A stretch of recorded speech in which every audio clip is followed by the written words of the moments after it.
ọkùnrin tó lówó jù nílẹ̀-èdè nàìjíríà àti ní gbogbo ilẹ̀ adúláwọ̀ ìyẹn Alhaji Aliko Dangote ó mà ti dojú ìjà kọ ẹni tó jẹ́ ọ̀gá àgbà àjọ tó ń rí sí iye tí wọ́n ń ta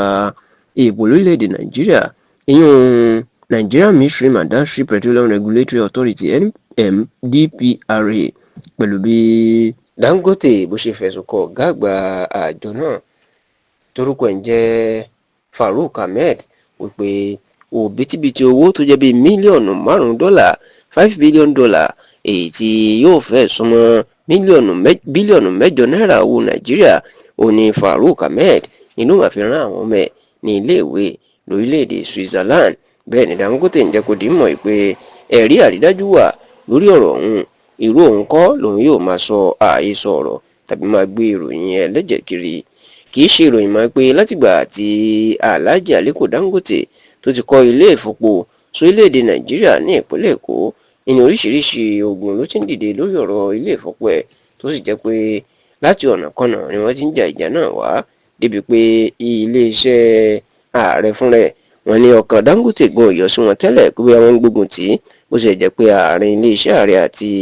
Dangote ó ti padà gún régé. ṣáò lọ́sẹ̀ tó kọjá ní Alhaji Aliko Dangote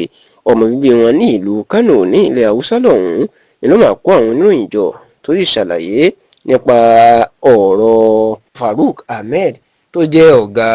àjọ Nigeria Midstream and Downstream Petroleum Regulatory Authority. Bẹ́ẹ̀ inú jẹ́ kó dì mọ̀ pé jẹgúdújẹrá tọkùnrin náà ń ṣe àti jẹgúdújẹrá tó ń lọ níbi àjọ tó ń darí olópọ̀ kọjá sísọ. Alhaji Aliko Dangote ó jẹ́ kó dì mọ̀ pé lólówó oṣù Farouk Ahmed tó fi lọ́ọ́ fi àwọn ọmọ síléèwé Switzerland ó ní fún ọdún bíi 6 ní Farouk Ahmed ló fi dá gbowó iléèwé àwọn ọmọ ẹ̀ ló fi dá sílẹ̀ tó sì ní mílíọ̀nù $5 ní gbogbo owó ọ̀hún owó tó ní ó ti súnmọ́ bílíọ̀nù 8 náírà. Bẹ́ẹ̀ ni Dangote wá jẹ́ kó dì mọ̀ wípé òun gan bóun ṣe lówó tó yìí ó ní gbogbo àwọn ọmọ òun títí tí wọ́n fi kàwé girama tán orílẹ̀-èdè nàìjíríà iná ti kà á ṣùgbọ́n tó jẹ́ kó dì mọ̀ wípé òkè òkun òun ni Farouk Ahmed kọ́ àwọn ọmọ ẹ̀ lọ tó sì ná òbítíbitì owó bẹ́ẹ̀ tó ná lé wọn lórí. Dangote wá jẹ́ kó dì mọ̀ wípé bí Farouk Ahmed bá mọ̀ pọ̀rọ̀ kò rí bẹ́ẹ̀ wọn ni kò bọ́ síta kó wá ṣàlàyé ti ẹnu ẹ̀ pé ọ̀rọ̀ kò rí bẹ́ẹ̀ ṣùgbọ́n Alhaji Aliko Dangote ní ẹ̀rí wà dáadáa kódà olóhùn yóò tún kọ ìwé ìyọ̀n lẹ́tà sí iléèwé táwọn ọmọ Farouk Ahmed tí wọ́n ń lọ láti fi orúkọ ẹnìkọ̀ọ̀kan wọn àti bọ́n ṣe sanwó síta kí àwọn èèyàn lè mọ̀ pé Farouk Ahmed ó ń ṣe àṣemáṣe ẹnu gẹ́gẹ́ bí alága àjọ títí